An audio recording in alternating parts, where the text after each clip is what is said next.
About once a month, MLF would have like a bus come out here, and someone said there's one more spot left on the bus. I thought, yeah, check it out. I mean, why not check it out? Alan was out here that day. He made me understand that anyone can be homeless if you have no family.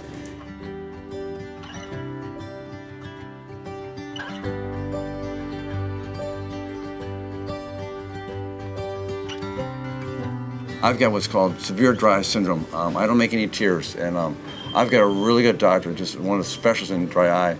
I said, what should I really do? I mean, what to take care of myself, because I want to live a long life and do the right thing.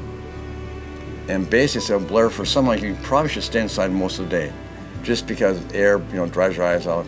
But I just said, well, if I got to be that way, and I did it for almost 2 years. And, in 2020, I said to myself, I said, this is not me.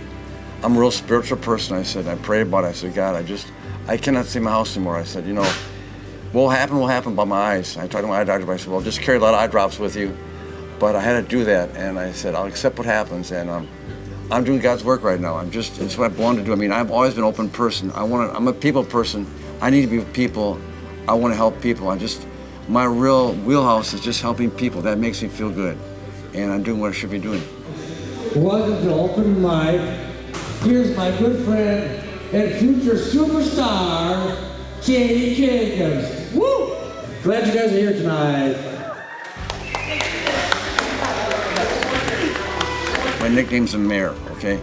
And then first came when I first started talking to everybody, was Alan said that about me. He said, Blair, talk to everybody. What's the deal? Alan talks to me. And he said, I'm gonna call you the Mayor. So that I want everyone to know from the very beginning, that's the real story about the Mayor. He gave me that nickname.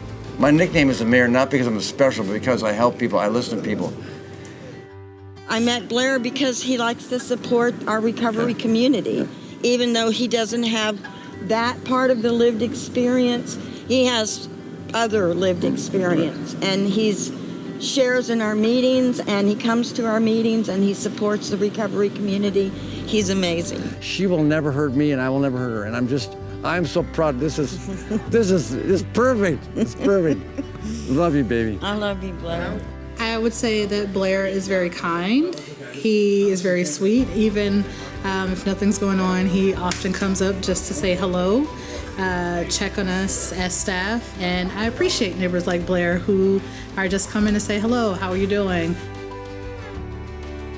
In sign language, just means love. And all day long, I see him 3 or 4 times a day. He likes this. And he and I are friends forever. He's my brother, and I want you to know, you rock. Love you, man. One of my buddies, a good friend of mine, retired attorney, obviously has money. We're good friends. He said, Blair, are you happy? Because he worries about me. And I said, yeah, I'm happy. He said, how could you be happy? Because he's a wealthy guy. I said, you just don't get it. Because I have everything in the world, because you cannot buy what I have. What if I gave you $10 million right now and I make you leave and go live in West Palm Beach? I said, I didn't hesitate for a second. I need $100 million.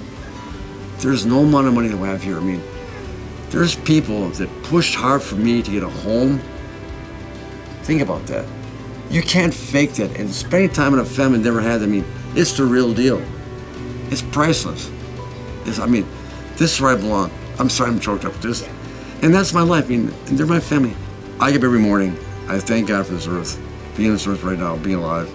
I can't imagine being any place else in the world but right here. That's all it is. It's simple as that.